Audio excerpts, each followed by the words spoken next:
Welcome back, Joan Rivers! Yes, looking gorgeous, I might add.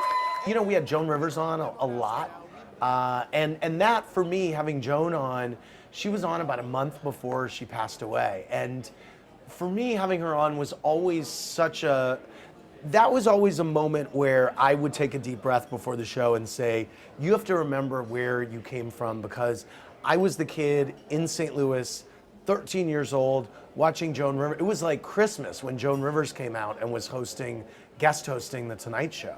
And I was the kid watching her saying, oh my God, this is amazing. It was like, you know, can I stay up and watch Joan on Carson?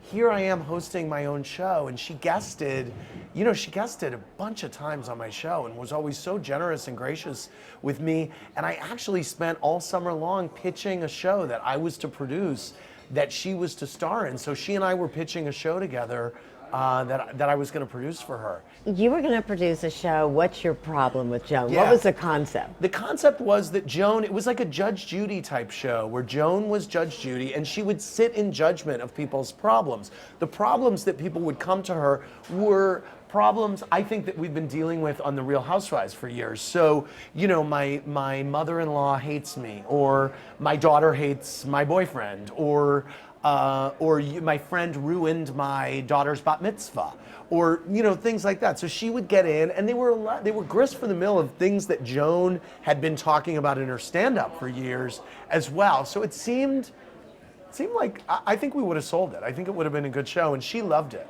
You say in here you couldn't imagine life without Joan Rivers. Yeah, the world was a really fun place with Joan Rivers in it. And so, yeah, at the end of the summer, I was wrapping up the book, just in the last couple days of the book. There she was, leaving us. And, you know, the summer was ending, and it was just kind of a real melancholy moment. And, you know, that's part of life.